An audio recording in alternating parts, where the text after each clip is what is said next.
इस वीडियो में हम डिस्कस करने वाले हैं एनपीएस वात्सल्य स्कीम के बारे में। ये जो योजना है खास करके बच्चों के लिए योजना लाया गया है उनके पेंशन के लिए, यानी कि आप अगर एक गार्जियन है, अगर आप एक पेरेंट्स है और आपके बच्चे हैं जिनकी उम्र 18 साल से कम है, तो आप एनपीएस वात्सल्य स्कीम का फ़ायदा उठा सकते हैं और अपने बच्चों के भविष्य को सिक्योर कर सकते हैं। और बचपन से ही, यानी कि जब बच्चा जन्म लेता है या आपका बच्चा 18 साल से कम है, तब आप वहाँ पे कंट्रीब्यूट कर सकते हैं और कल जाके उस बच्चे को फ़ायदा होगा और वो एनपीएस यानी जो पेंशन है वो विड्रॉ कर पाएगा। तो इसके हम फीचर जानेंगे, एलिजिबिलिटी क्राइटेरिया जानेंगे और कब आप एग्जिट कर सकते हैं वो हम जानेंगे। मेन फीचर्स पे हम मेन जो पॉइंट है उस पर हम डिस्कस करेंगे। तो चलिए शुरू करते हैं आज का ये educational video. NPS Vatsalya scheme है, ये प्रपोज किया गया था बजट 2024 में और इसमें जो है पेरेंट्स और गार्जियन एनपीएस स्कीम में अपने बच्चों के लिए 1000 रुपीज़ कंट्रीब्यूट कर सकते हैं पर ईयर। तो पैसा भी बहुत बड़ा अमाउंट नहीं है, तो आप 1000 पर ईयर यानी 12 महीने में आपको 1000 रुपया कंट्रीब्यूट करना है। मिनिमम जो है ये जो लिमिट है, और इसका मैक्सिमम कोई लिमिट नहीं है। तो आप इस योजना में बहुत अच्छे से फ़ायदा उठा सकते हैं और सारे सारे पेरेंट्स को ये टारगेट किया जा रहा है, यानी कि यहाँ पे आपको ऐसा नहीं है कि सिर्फ बड़े लोग ही इसका फ़ायदा उठा सकते हैं। आप किसी भी क्राइटेरिया में आते हैं आप इसका फ़ायदा उठा सकते हैं। तो इसके जो कुछ फीचर्स है उस पर उसको हम देख लेते हैं। तो पेरेंट्स और गार्जियंस ये एनपीएस वात्सल्य स्कीम अपने माइनर बच्चों के लिए खोल सकते हैं।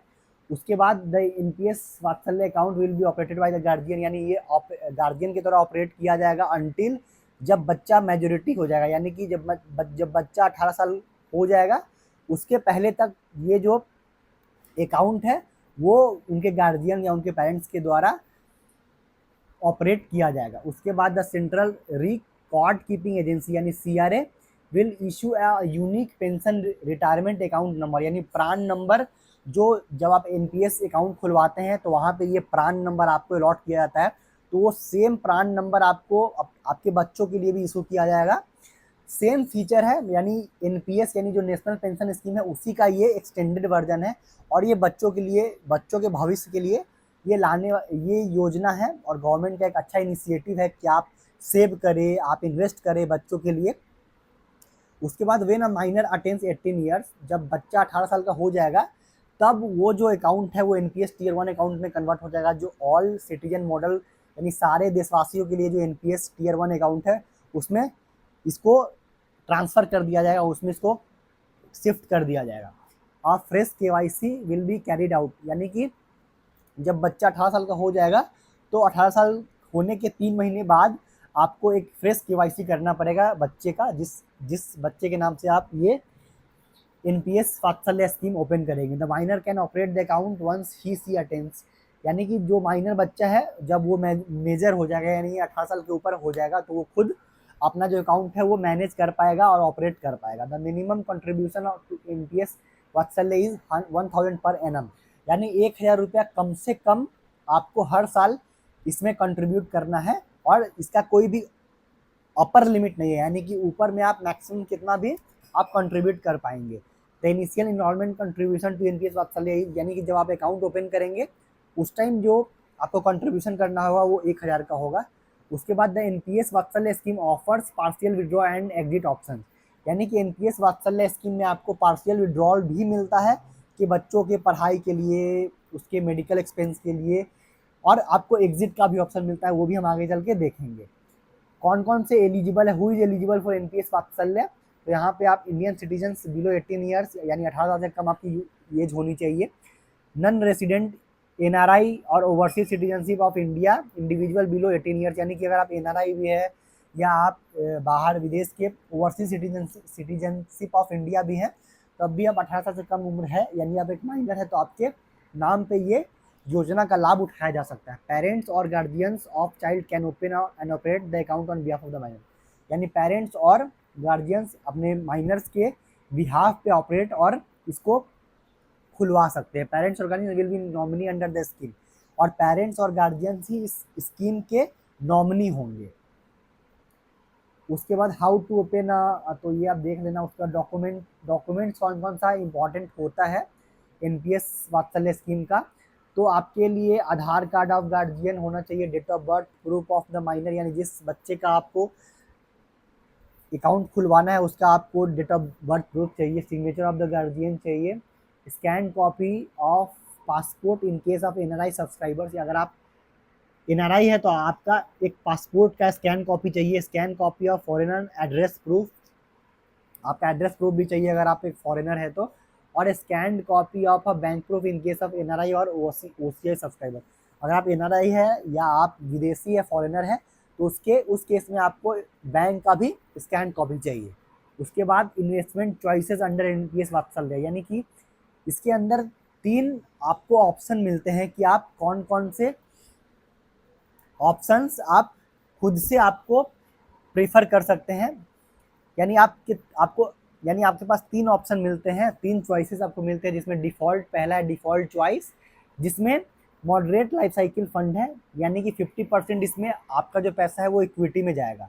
उसके बाद है दूसरा जो आपको ऑप्शन मिलता है वो ऑटो चॉइस का मिलता है, जिसमें आपको 75% इक्विटी में जाएगा, मॉडरेट लाइफ साइकिल फंड जिसमें 50% इक्विटी, और कंजर्वेटिव लाइफ साइकिल फंड जिसमें आपको 25% इक्विटी। तो ऑटो चॉइस है, इसमें से आपको तीनों में से किसी एक ऑप्शन को चूज करना पड़ेगा, तो आप ऐसे करके चूज कर सकते हैं। उसके बाद एक आखिरी जो ऑप्शन है वो है एक्टिव चॉइस का, जिसमें ये डिपेंड करता है parents can actively decide the allocation of funds across equity, यानी पेरेंट इसमें डिसाइड करते हैं कि आप 75% तक आप इक्विटी में आप पैसे इन्वेस्ट कर सकते हैं, जो भी आप फंड इन्वेस्ट कर रहे हैं अप टू 75%, यानी 75%, 60%, 65% आप चाहते हैं कि आपका कितना पैसा इक्विटी में जाना चाहिए वो आप डिसाइड कर सकते हैं। उसके बाद गवर्नमेंट सिक्योरिटीज में अप टू 100%, कॉर्पोरेट डेट में up to 100% and alternate asset में अप टू 5%। तो ये सब आपके पास ऑप्शन है, यानी एक्टिव चॉइस है, ये पेरेंट्स पे डिपेंड करता है कि आपका पैसा कहाँ इन्वेस्ट होना चाहिए, वो आप यहाँ पे देख सकते हैं। तो ये जो इसमें एक और जो महत्वपूर्ण सवाल हो जाता है लोगों का कि विड्रॉल एंड एग्जिट रूल्स क्या कहता है एनपीएस वात्सल्य का। तो इसमें विड्रॉल एंड जो एग्जिट रूल्स कहता है कि पेरेंट्स और guardians can withdraw after 3 years of joining NPS, यानी कि पेरेंट्स और गार्जियंस 3 साल जब ज्वाइन करेंगे एनपीएस, जब अकाउंट खुलवाएंगे उसके 3 साल बाद वो पैसे को विड्रॉ कर सकते हैं। They can withdraw up to 25% of contributed amount, यानी कि जितना भी आप इन्वेस्ट करेंगे उसका 25% तक आप विड्रॉ कर पाएंगे। Withdraw option is available only 3 times till the child turn 18, यानी कि विड्रॉल का जो ऑप्शन है जब तक आपका बच्चा 18 साल का नहीं हो जाता है उसके पहले आपको 3 बार ही विड्रॉ का ऑप्शन दिया जाता है। They can withdraw for the purpose of education, disability of more than 75%, treatment of a specified illness, etc. as specified by the PFRDA। और इसमें आपको एजुकेशन के लिए, डिसेबिलिटी के लिए मोर देन 75%, मेडिकल एक्सपेंसेस के लिए आप विड्रॉ कर पाएंगे, उसमें आपको ऑप्शन दिया जाता है। Once the child reaches the age of majority, the NPS वात्सल्य scheme can be converted into a regular NPS account which can be managed by the child independently. However, the subscriber must do a fresh KYC within 3 months of, ये तो हमने बात कर लिया है। उसके बाद हम आते हैं कि the child can also choose to exit from the NPS Vatsalya account once she turns major instead of converting into a standard NPS account. The conditions for withdrawal of the NPS Vatsalya account amount upon exit are as follow, at least, यानी कि जब बच्चा है वो major turn होने से पहले भी उसको एग्जिट कर सकता है। उसका क्या ऑप्शन है आपके पास कि at least 80% of the accumulated corpus is to be reinvested into an annuity plan and the remaining 20% can be withdraw as a lump sum, यानी कि अगर आपका 100 रुपया आपने इन्वेस्ट कर रखा है तो उसमें आपको 80 रुपीज़ आपको री इन्वेस्ट करना पड़ेगा एन्यूटी प्लान में, और बाकी का जो 20 रुपया बचता है वो आपको लमसम में आप विड्रॉ कर पाएंगे।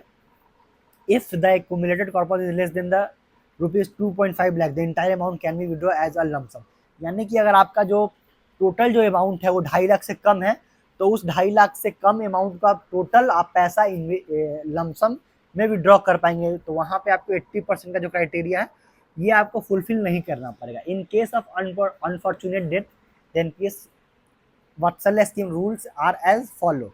तो अगर मान लीजिए अनफॉर्चुनेट डेथ हो जाता है उस बच्चे का जिसके नाम पे यह अकाउंट खोला गया है, तो the entire corpus will be return to guardian that is the nominee. तो जो पेरेंट्स है, जो गार्जियंस है, उनको जो पैसा है, टोटल कॉर्पस है, वो रिटर्न कर दिया जाएगा। अगर गार्जियन की डेथ होती है जिन्होंने अकाउंट खोला है अपने बच्चों के नाम पे, तो another guardian should be registered under the scheme through fresh KYC. तो दूसरे गार्जियन, अगर माता का तो होता है तो पिता का, अगर पिता का होता है तो माता का, अगर दोनों पेरेंट्स का, माता पिता दोनों का हो जाता है, तो कोई लीगल गार्जियन है वो कंटिन्यू करेंगे बिना किसी कंट्रीब्यूशन के, यानी बिना किसी इन्वेस्टमेंट के। वो जो लीगल गार्जियन होंगे बच्चे का, वो उसको नॉमिनी बन के उसको कंट्रीब्यूट करेंगे।